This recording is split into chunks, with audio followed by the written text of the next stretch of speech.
কি আমরা এমন মানুষ চাই যে লন্ডন থেকে জুমে মিটিং করে দেশের পরিচালনা করবে? তেমন মানুষ কি আমরা চাই? আমরা সেই সন্ত্রাসীদের 12 তারিখে লাল কার্ড দেখাতে পারবো না? ভাই নিরাপদ সড়ক আন্দোলনে সামনে সারিতে থেকে আন্দোলন করেছেন। আমাদের বিশ্ববিদ্যালয়ে একজন ভিসি ছিলেন দুর্নীতিবাজ, ভিসি ফারজানা।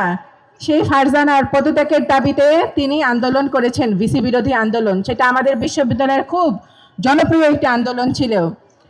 কোটা সংস্কার আন্দোলনে ভাই সামনের সারিতে আন্দোলন করেছেন এবং তার জন্য তাকে মারধরের শিকার হতে হয়েছে। আরিফুল ভাই ছিলেন তেমন একজন মানুষ যে সবসময় অন্যের চোখে চোখ রেখে প্রতিবাদ করেছেন।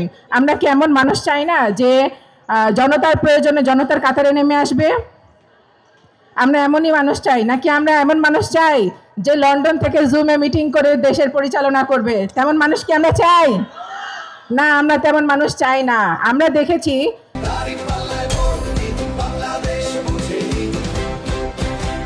গণতন্ত্রের দোহাই দিয়ে সেই নেতা ফ্যাসিস্টের যে সন্তান আছে তাকে বাংলাদেশে নিয়ে আসতে চায়।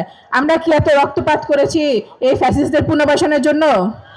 আমরা গতকালকে দেখেছি জুলাইয়ে একজন বীর যিনি গুলিবিদ্ধ হয়েছেন, তিনি গতকালকে শহীদ হয়েছেন। আমরা কি এই জন্য এই ফ্যাসিস্টদেরকে তাড়িয়েছিলাম, তাদের পুনর্বাসনের জন্য তাড়িয়েছিলাম? আমরা তারাই নাই। গণতন্ত্রের দোহাই দিয়ে কোনো সন্ত্রাসী সংগঠনকে দেশে লিগালাইজ করা সম্ভব না। আমরা হতে দিব না। আমরা দেখতে পাচ্ছি সেই দল থেকে বারংবার নারীদের উপরে হামলা চালানো হচ্ছে। আমরা দেখতে পাচ্ছি না? আমরা দেখতে পাচ্ছি। আমরা সেই সন্ত্রাসী, আমরা গতকালকে দেখেছি একজন গর্ভবতী নারীর পেটে লাথি মারা হয়েছে। সবাই জানি সেই ঘটনা। আমরা সেই সন্ত্রাসীদের 12 তারিখে লাল কার্ড দেখাতে পারবো না? আমরা কি গণভোটের কথা জানি? গণভোট আমরা এই জন্য হ্যাঁ দিব যাতে আমাদের সুষ্ঠু নির্বাচন হয় তত্ত্বাবধায়ক সরকারের অধীনে। আমরা দেখেছি যে খুনি হাসিনা তার ক্ষমতাকে কুক্ষিগত করে রাখার জন্য সে প্রধানমন্ত্রীর ক্ষমতা বাড়িয়েছে এবং রাষ্ট্রপতির ক্ষমতা কমিয়েছে। আমরা সেই ক্ষমতার ভারসাম্য চাই না? আমরা চাই কেউ যেন খুনি হাসিনার মতো স্বৈরাচার না হোক। সেজন্য আমরা গণভোটে হ্যাঁ দিব। সবাই পারবো না? আমরা এখানে সবাই চাই আমি, আমার সন্তান এবং আপনাদের সন্তান সবাই প্রধানমন্ত্রী হবে একদিন। আমরা চাই না? সেজন্য হলো আমরা গণভোটে হ্যাঁ দিব। 12 তারিখে আমরা দুইটা কাজ করব। প্রথমত আমরা গণভোটে হ্যাঁ দিব, পারবো না? সেকেন্ড, আমরা কাকে ভোট দিব?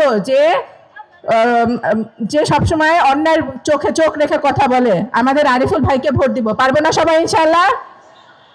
আরিফুল ভাইয়ের মার্কা কি? শাপলা কলি। আর হচ্ছে হ্যাঁ ভোট মানে কি?